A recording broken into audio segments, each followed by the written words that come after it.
Hi, I'm Christine, And I'm Taylor. and we're both school-based counselors at Rideauwood Addiction and Family Services. And today we're going to be doing a short video about emotions and substance use and how they're connected. If you saw our previous video, we went into depth on the stages of use. This video is going to connect the stages to people's emotions and feelings that they might be experiencing during these stages.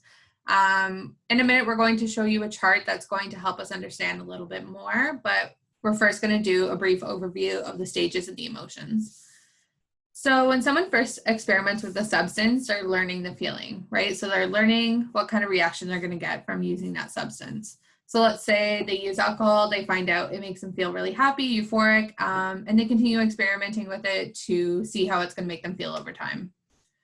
Once someone has learned the feeling, maybe they're going to start continuing to seek out that feeling and progress to the regular stage of use.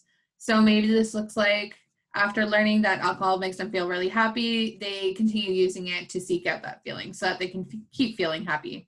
And some people might stay in this stage throughout their entire life.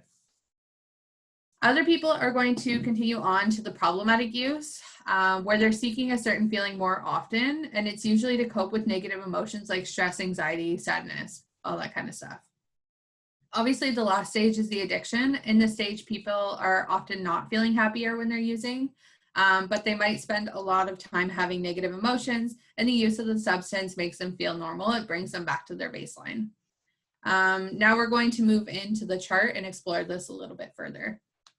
Okay, so just going a little bit further into depth with what Taylor was saying, and to give you more of a visual.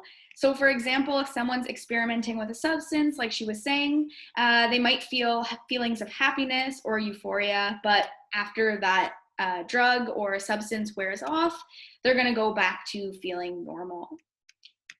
Then someone might move on and start using it more often in regular use or a little bit more. They might know that they're going to feel happier, and they've learned that feeling and they are feeling happier.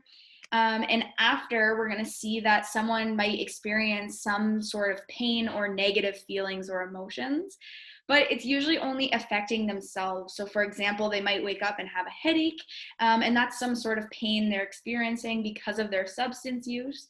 But usually people can kind of learn from this mistake and maybe change their behavior in the future, and they're going to come back to their normal feelings after those feelings wear off. When people continue to use substances, and they might be using more and more problematically, you'll see in the orange, they're spending less time in feelings of euphoria or positive feelings, and more time in feelings of pain or negative emotions.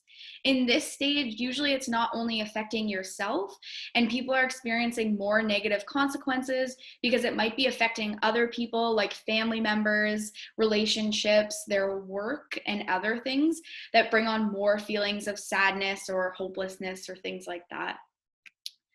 Eventually, people do come back to normal when those feelings wear off. Now what we're going to see in the last stage of addiction is that people are going to be starting off in negative emotions.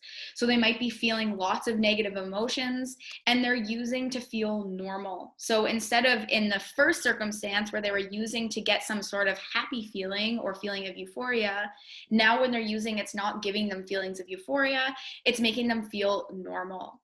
Sometimes people get stuck in this cycle where they continue to use because their pain is so severe, their negative emotions are so severe, that the only time they are feeling any sense of normalcy is when they are using the substance.